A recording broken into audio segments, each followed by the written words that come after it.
In 1942, as the United States expanded its army at unprecedented speed during World War II, British officers sent to observe were confronted with something unfamiliar.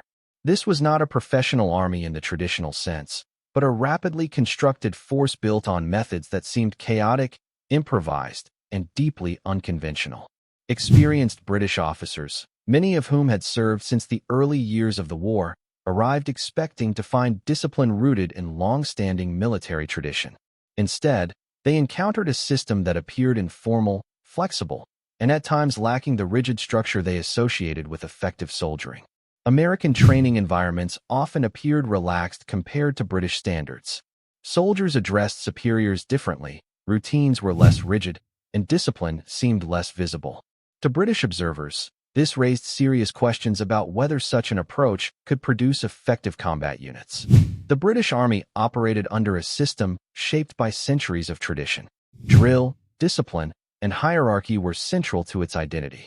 In contrast, the American approach appeared to prioritize adaptability over formality, creating a stark contrast between the two systems. What British observers initially interpreted as disorder was, in reality, a deliberate emphasis on flexibility. American training focused on problem-solving in dynamic conditions, encouraging soldiers to adapt rather than follow rigid procedures in every situation. American training placed significant emphasis on individual initiative. Junior officers, and even enlisted men were encouraged to make decisions under pressure. This contrasted sharply with British practices, where decision-making authority was more tightly controlled within established ranks. Live-fire exercises and realistic combat scenarios were used extensively in American training.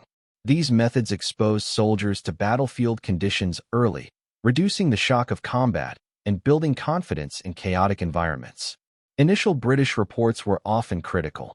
Observers noted what they perceived as a lack of discipline and questioned the effectiveness of American methods. Yet these assessments were based on surface impressions rather than long-term results. When American forces entered combat in places like Normandy, those early assumptions were tested. Units trained under this flexible system demonstrated resilience and adaptability in conditions that demanded rapid decision-making and coordination under pressure. American soldiers often operated effectively in decentralized conditions. Small units adapted quickly, maintained momentum, and responded to changing threats without waiting for detailed orders, demonstrating the strengths of their training system. As the war progressed, cooperation between American and British forces increased. Differences in training became less a source of criticism and more an opportunity for mutual adaptation and learning between Allied armies. American training was supported by an extensive logistical system. The ability to supply units consistently allowed them to operate with greater independence, reinforcing the effectiveness of their flexible tactical approach. Reliable communication systems allowed American units to coordinate effectively even when operating independently.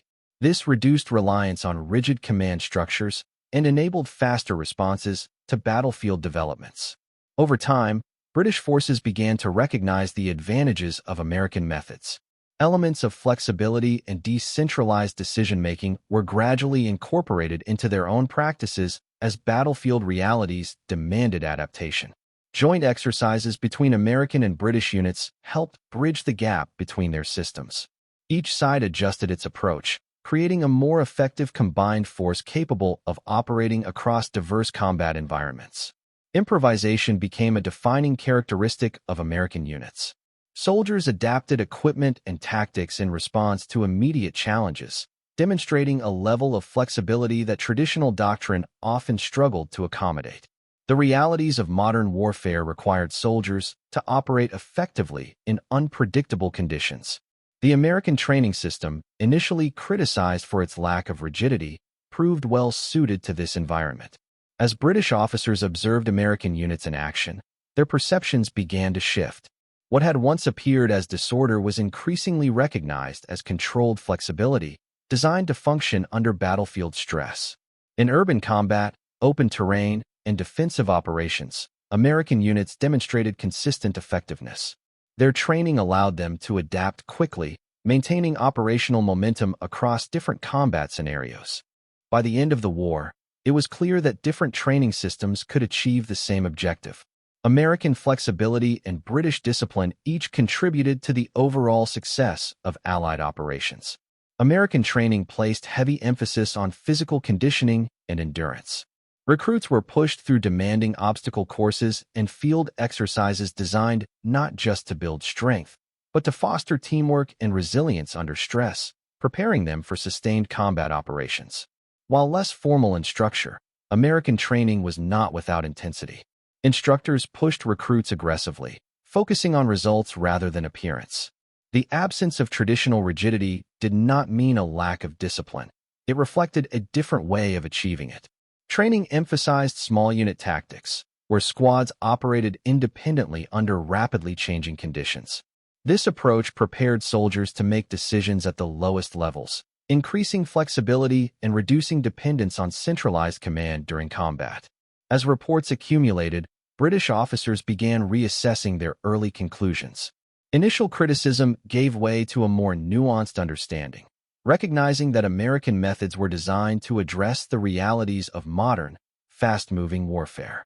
In joint operations, the strengths of each system became clear. British discipline provided structure and reliability, while American flexibility allowed rapid adaptation. Together, these approaches created a more effective fighting force than either could alone. Improvisation was not limited to combat. American units frequently adapted equipment and engineered solutions in the field, overcoming obstacles quickly. This ability reduced delays and allowed operations to continue even when plans broke down. Effective communication systems allowed decentralized control to function. Units could coordinate without constant direct supervision, enabling faster reactions and more fluid battlefield movement compared to rigid hierarchical systems. By the later stages of the war, adaptation was no longer optional. Both British and American forces adjusted their methods, blending discipline with flexibility to meet the demands of increasingly complex combat environments. Combat experience ultimately reshaped how effectiveness was measured. Success was no longer defined solely by discipline or tradition, but by the ability to survive, adapt, and achieve objectives under unpredictable conditions. By the end of World War II, British officers were no longer shocked. They understood. American training had not been flawed, only different. It was a system built for modern war, where flexibility, initiative, and scale would define victory.